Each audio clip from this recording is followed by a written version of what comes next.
नमस्कार दोस्तों, चलिए जानते हैं आज देश दुनिया की 50 सबसे बड़ी खबरों को सिर्फ 10 मिनट में। पर उससे पहले एक नजर सुर्खियों पर।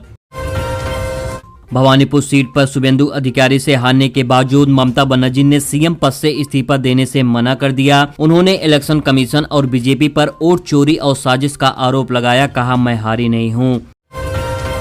पश्चिम बंगाल में चुनाव के बाद आसनसोल, हावड़ा, कोलकाता आदि टीएमसी कार्यालयों पर हमले, आगजनी और तोड़फोड़ किए। भाजपा कार्यकर्ताओं पर भी हमले हुए। इलेक्शन कमीशन ने जीरो टॉलरेंस की चेतावनी दी। मोदी कैबिनेट ने दी मंजूरी, वंदे मातरम को मिला राष्ट्रीय गान के बराबर का दर्जा। हार के बावजूद ममता बनर्जी ने इंडिया गठबंधन को मजबूत करने और लड़ाई जारी रखने का संदेश दिया। राहुल गांधी समेत अन्य विपक्षी नेताओं से बातचीत की। शुभेंदु अधिकारी समेत भाजपा के नए सीएम चेहरे की चर्चा। अमित शाह समेत केंद्रीय नेता बंगाल आने वाले हैं, सरकार बनाने की तैयारी। ट्रंप का ईरान पर बड़ा बयान। ट्रंप ने कहा कि अमेरिका इजराइल ने हस्तक्षेप न किया होता तो ईरान परमाणु हथियार बना लेता, क्षेत्र तबाह हो जाता। ईरान को सरेंडर करने की सलाह दी। टीएमसी नेताओं और मंत्रियों पर सिविक भर्ती घोटाले में ईडी की कार्रवाई शुरू। अखिलेश यादव ने बीजेपी पर निशाना साधते हुए कहा कि 2027 में पीडीए बीजेपी को पूरा का पूरा हटा देगा। तमिलनाडु में कांग्रेस ने टीबीके को समर्थन देने का ऐलान किया। कैबिनेट में 2 पदों की मांग की। राहुल गांधी शपथ समारोह में शामिल हो सकते हैं। डीएमके ने कांग्रेस पर गद्दारी का आरोप लगाया। प्रधानमंत्री नरेंद्र मोदी दिल्ली के हैदराबाद हाउस में वियतनाम के राष्ट्रपति टूलैम के साथ द्विपक्षीय बैठक की।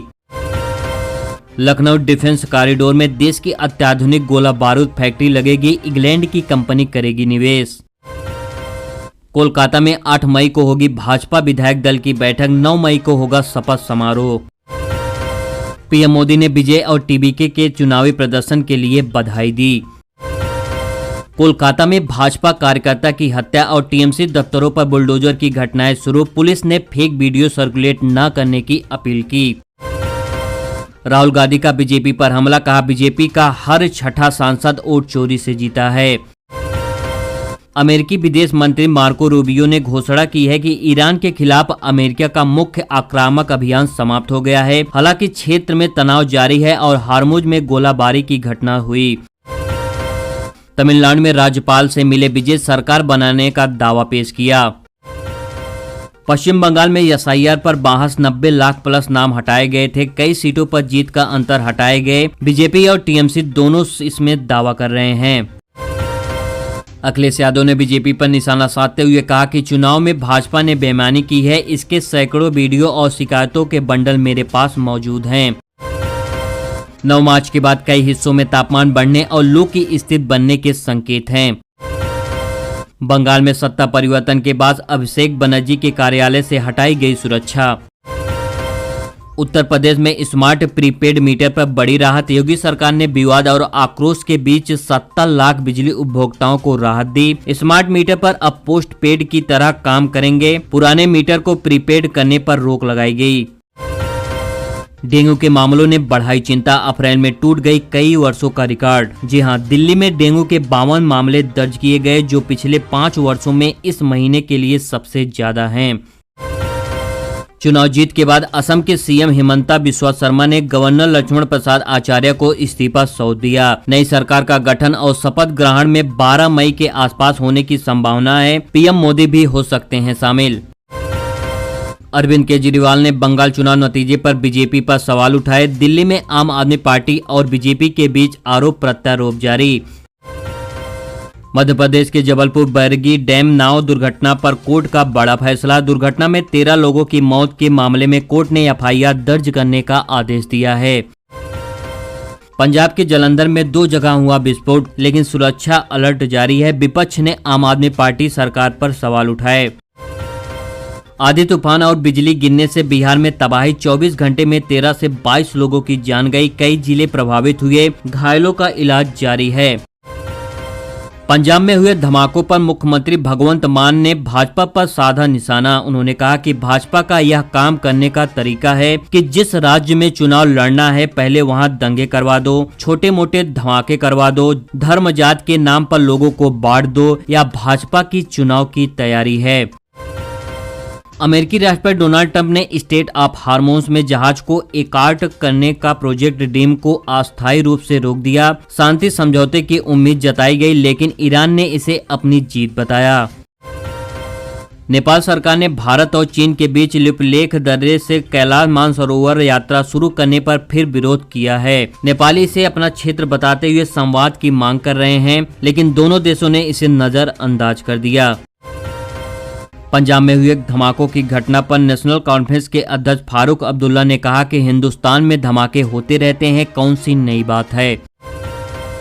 गोरखपुर में जनता दर्शन के दौरान सीएम योगी आदित्यनाथ ने सैकड़ों फरियादियों की समस्याएं सुनी और अधिकारियों को समाधान के निर्देश दिए। उत्तर प्रदेश जनगणना 2027 की तैयारी शुरू हो गई है। यूपी में 2 चरणों में जनगणना होगी। दूसरे चरण में जाति जनगणना शामिल होगी। दिल्ली में ट्रैफिक चालान से जुड़े नियम सख्त कर दिए गए हैं। अब चालान को चुनौती देने से पहले 50% जुर्माना जमा करना होगा। देरी होने पर लाइसेंस और वाहन संबंधी सेवाएं एवं असर पड़ सकता है। उत्तर प्रदेश के गंगा एक्सप्रेस वे पर बदायूं से मेरठ खंड के लिए टोल दरें जारी। 14-15 मई से वसूली हो सकती है। पहले 15 दिन फ्री टोल रखने की संभावना है। बिहार के शिक्षा क्षेत्र में बड़ी पहल। 208 नए डिग्री कॉलेज में 9,152 शिक्षक स्टाफ की भर्ती को मंजूरी मिली और वहीं 931 करोड़ रुपए का बजट पास हुआ, जिसमें युवाओं के लिए रोजगार और छात्रों के लिए बेहतर शिक्षा। आम आदमी पार्टी के 6 राज्यसभा सदस्यों के बीजेपी ज्वाइन करने पर सीएम मान ने राष्ट्रपति द्रौपदी मुर्मू से मुलाकात कर सदस्यता रद्द करने की मांग की। हार्मुज संकट के कारण कच्चे तेल की कीमत 4 साल के उच्चतर स्तर पर पहुंची। कई देश चिंतित में। सीएम योगी आदित्यनाथ ने किसी भी व्यक्ति द्वारा दूसरों की जमीन पर कब्जा करने पर सख्त कार्रवाई के निर्देश दिए।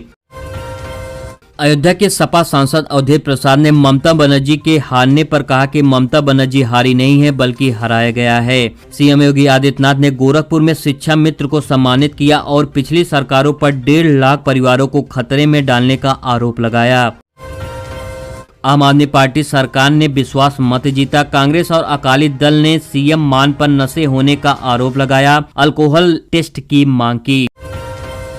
अब बात करते हैं आज के बाजार की। सोना चांदी की कीमतों में फिर से इजाफा हुआ। 6 मई 2026 को सराफा बाजार खुलने के बाद 22 कैरेट वाले 10 ग्राम सोने की कीमत 1,38,000 के करीब पहुंच गई। वहीं 24 कैरेट गोल्ड का रेट 1.5 लाख रुपए प्रति ग्राम के पार है और वहीं चांदी के भाव में भी उछाल देखने को मिला है। एक बार फिर से चांदी की कीमतें 2,46,000 प्रति किलो के पार पहुँच गयी, जो 5 मई की शाम को बाजार बंद होने के समय 2,40,000 रुपए प्रति किलो थी।